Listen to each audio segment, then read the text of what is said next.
Assalamualaikum warahmatullahi wabarakatuh. Hai Sobat Ahmed, salam sehat. Selamat datang di Posketa, podcast seputar kesehatan.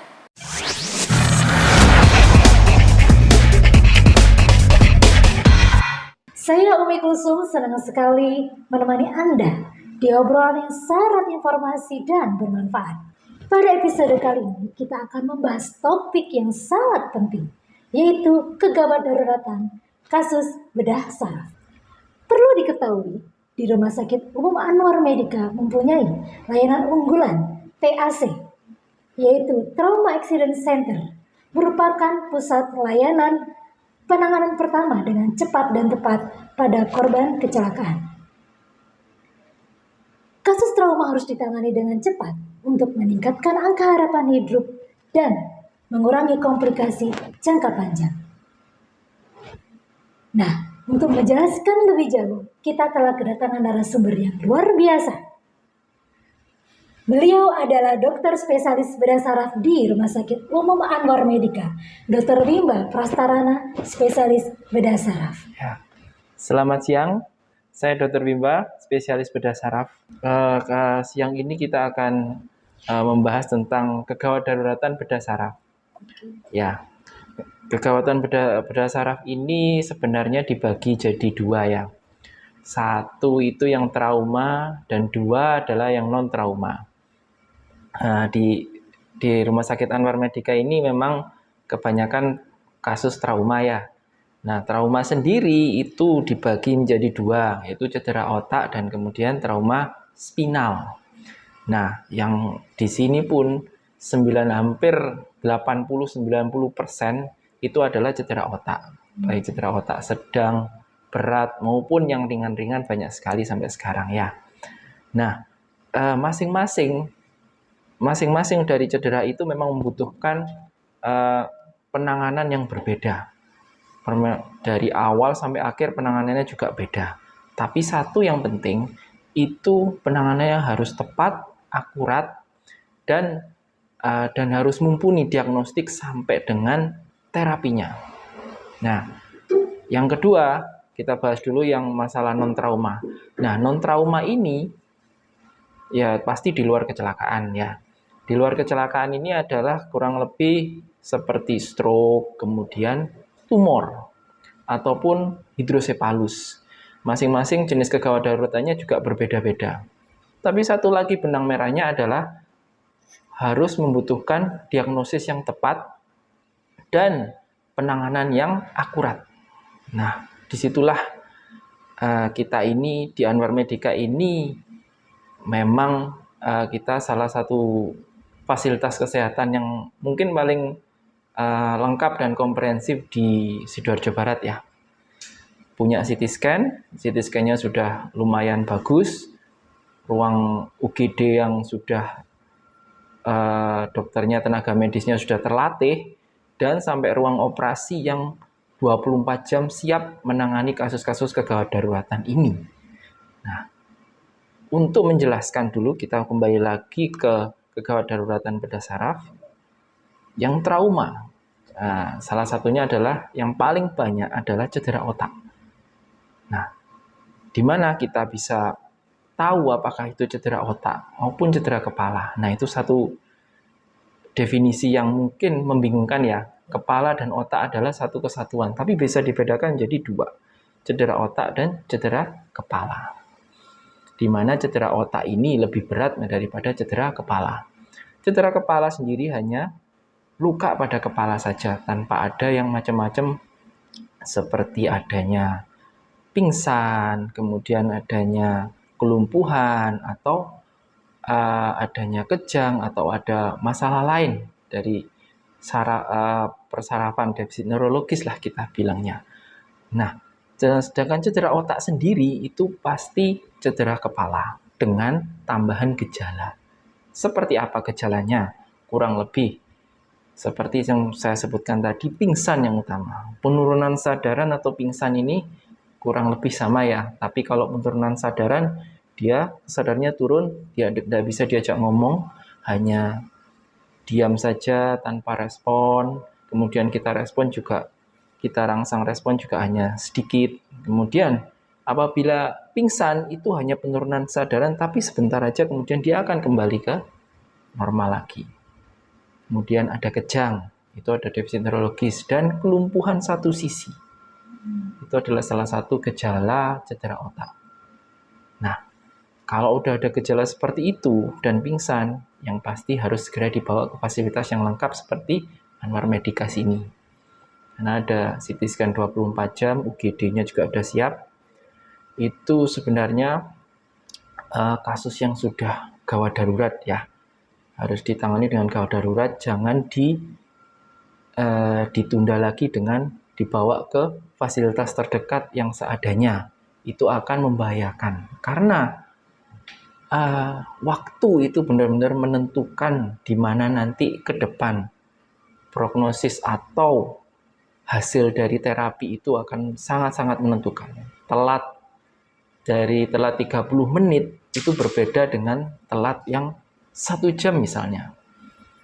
Misalnya kita bawa ke dokter dulu yang terdekat, kemudian dijahit. Nah, bawa ke dokter terdekat tidak apa-apa. Tapi kalau memang kesadarannya turun dan ada kejang dan ada istilah kita bilang itu lateralisasi atau kelumpuhan salah satu sisi, segera dirujuk ke tempat yang fasilitasnya mumpuni.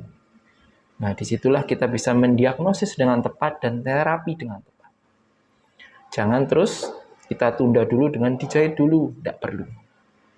Ya, itu cedera otak. Nah, kalau cedera spinal, saraf tulang belakang, ini bahayanya adalah pada saat kecelakaan dia ada kelumpuhan dari keempat sisi atau keempat ekstremitas atau bawah, ekstremitas bawah. Ya, ekstremitas atas itu tangan dan kaki atau hanya kaki saja. Itu ada nyeri yang sangat, kemudian ada kelumpuhan. Nah, yang lebih bahaya lagi, dia tidak bisa mempertahankan atau tidak bisa mengontrol dari fungsi otonom atau fungsi berkemih atau kita bilang pipis, buang air kecil ya. Itu kalau sudah tidak bisa kontrol seperti itu, memang itu kegawat daruratan sekali. Kadang kita harus melakukan operasi atau melakukan tindakan dari 6 jam sesudah munculnya gejala supaya tidak jadi gejalanya tidak jadi permanen. Ya. Nah, dari itu semua memang itu baru dari yang bagian trauma. Nah, dari trauma itu memang segala macam banyak sekali diagnosa, tapi yang utama tadi kita runut, kita kembali lagi penurunan sadaran, kemudian kejang, adanya kelumpuhan satu sisi maupun semua sisi. Itu harus kita tangani dengan baik, kemudian diagnosis dengan baik, terapi yang tepat. Waktu benar-benar menentukan prognosis ke depan atau nanti ke depannya gimana pasien ini. Semakin cepat ditangani akan semakin bagus. Kemudian yang kedua adalah kita membicarakan masalah kegawat daruratan non-trauma. Non-trauma di sini adalah kegawat daruratan yang bersifat bukan kecelakaan istilahnya. Salah satu yang terbanyak itu adalah stroke. Ya, stroke di sini memang ada bukan dari full murni kegawat daruratan bedah saraf, juga itu kegawat daruratan neurologi. Yaitu ada perdarahan dan non-perdarahan sebenarnya dibaginya ya. Tapi ya kita bahas kalau yang bedah saraf ini adalah yang perdarahan. Memang dibutuhkan CT scan. Apabila ada misalnya penurunan kesadaran, tidur, bangun, dan malamnya tidur, dan kemudian paginya tidak bisa bangun, kemudian lumpuh separuh, kemudian ada pelat sedikit, atau ngomongnya nggak jelas, nggak bisa dibangunkan. Nah, tanpa ada kecelakaan, monggo segera dibawa langsung karena kita membutuhkan CT scan di situ kadang-kadang ya. Ya memang itu ada bagian sendiri, dan bagian neurologi nanti akan membahas. Dari saya mungkin hanya sebatas itu.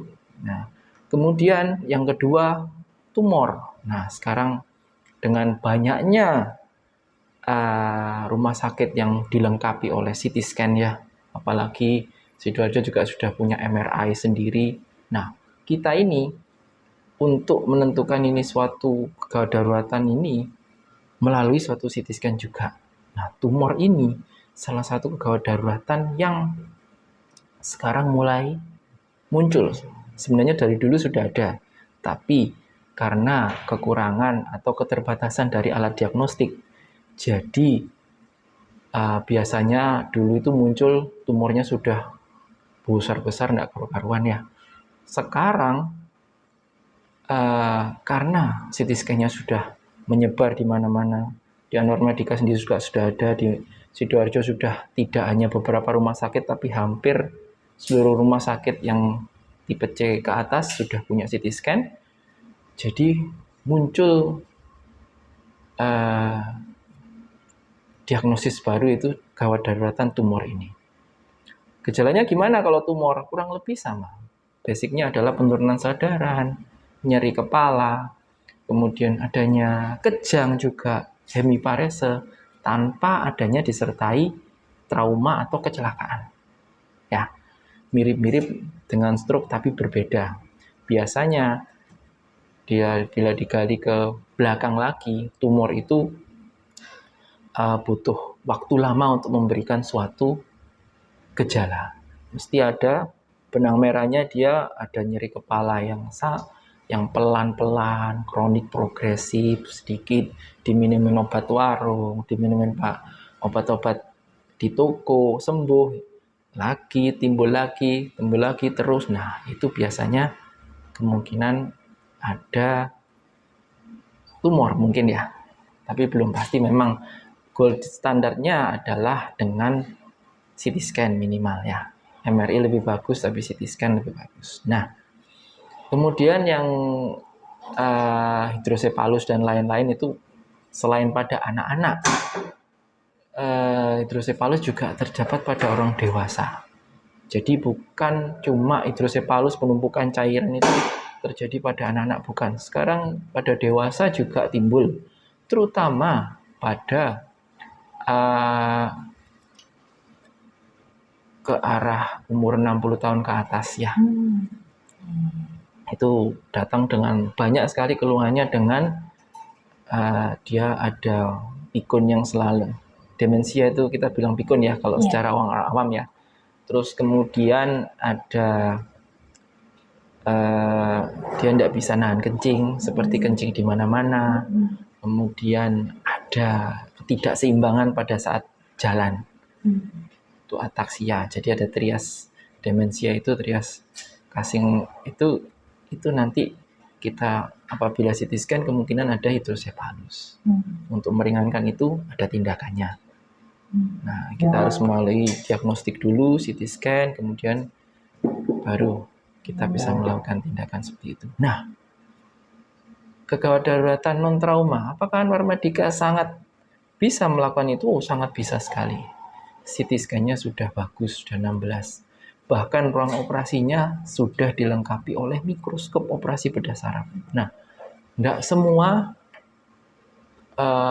di sini, tidak semua dari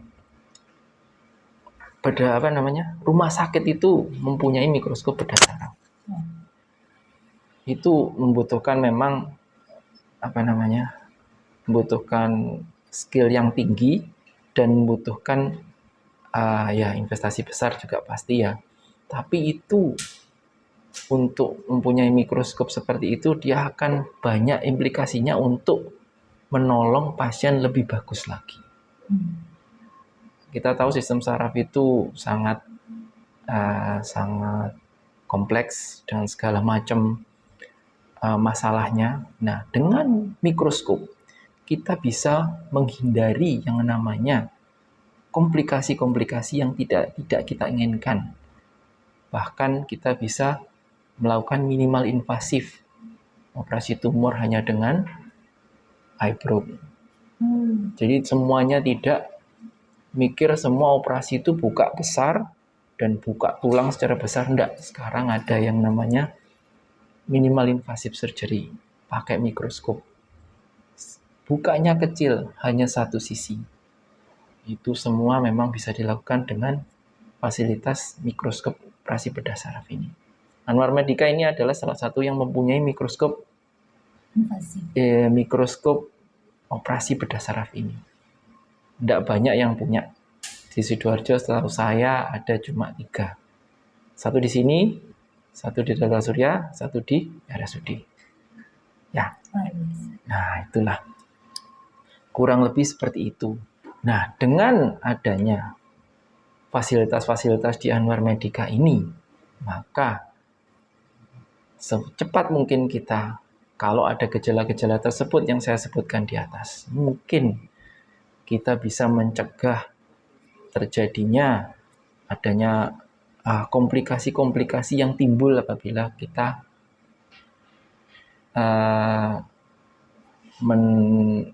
mengurangi atau mendelay ya daripada kejadian. Misalnya sudah ada kecelakaan, kita nggak usah dulu, kita melakukan yang terdekat dulu. Nah, itu akan terjadi delay juga. Nah, delay itu juga akan mengurangi, bukan mengurangi ya, menambah prognose, menambah komplikasi yang timbul ya. Komplikasinya akan banyak sekali karena saya sudah berkali-kali dapat setelah jangan di mana dijahit dulu dan kemudian baru dirujuk untuk CT scan dan akhirnya timbul suatu komplikasi. Nah, itu luar biasa sekali. Menarik sekali apa yang sudah disampaikan oleh Dr. Wimba ya. Sangat lengkap, jelas dan detail. Jadi memang untuk kasus kegagalan daratan bedah saraf itu dibagi 2, ada yang jenis trauma dan non trauma. Menarik sekali, pada kasus jenis trauma ini harus segera dilakukan penanganan dengan cepat, tepat dan akurat.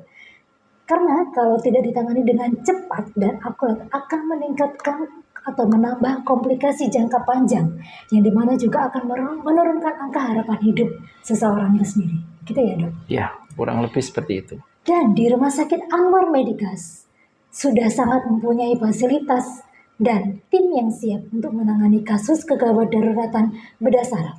Dari UGD 24 jam layanan yang cepat dari tim dokter yang sudah bersertifikasi dan berkualitas dan juga fasilitas di ruang OKA yang sudah sangat lengkap, dilengkapi dengan mikroskop operasi surgery yang minimal. Ya.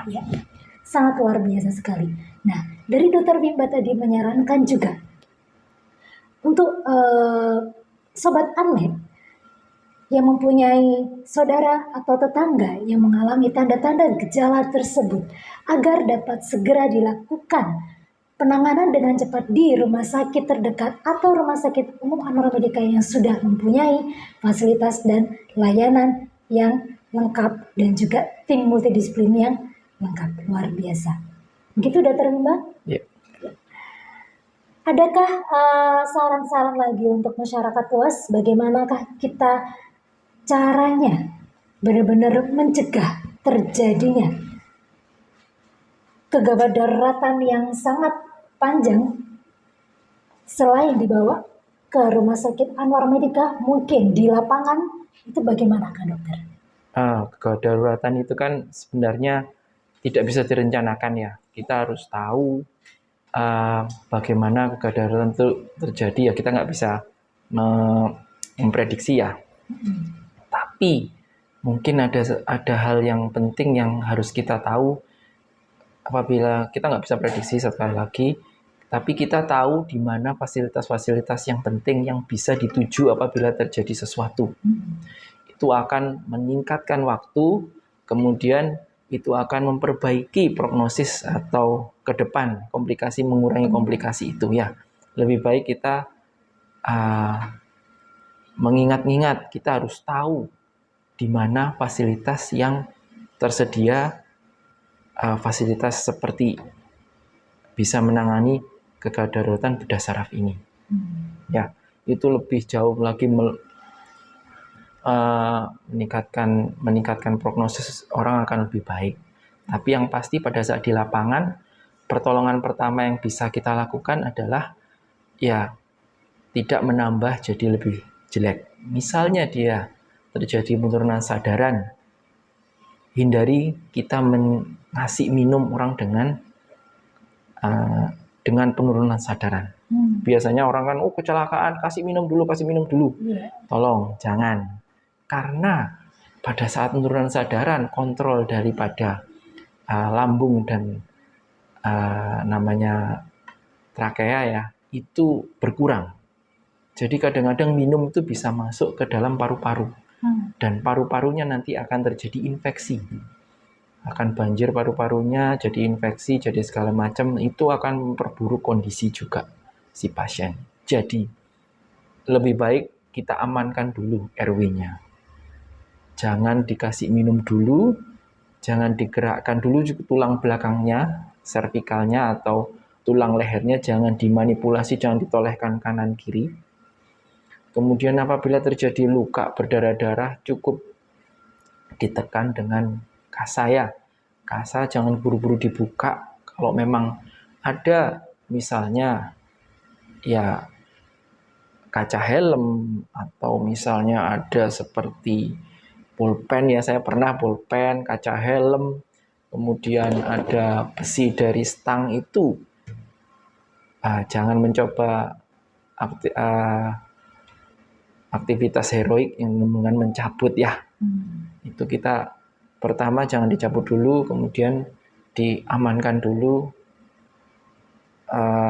tulang lehernya, kemudian dibebaskan dari jalan nafasnya, dibebaskan dari adanya gangguan. Itu akan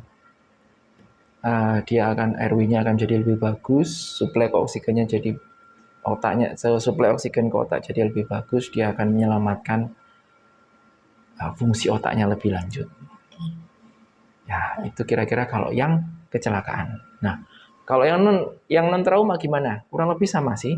Basicnya adalah airway breathing circulation, jadi dibebaskan semuanya, jangan dikasih minum, jangan malah dikasih makan. Kalau memang benar-benar tidak bisa dibangunkan, ya sudah, kita segera, kalau memang biasanya kalau yang stroke ngorok, itu kita bebaskan, jangan dibiarkan terus terganggu jalur napasnya, kemudian segera bawa ke fasilitas kesehatan yang mempunyai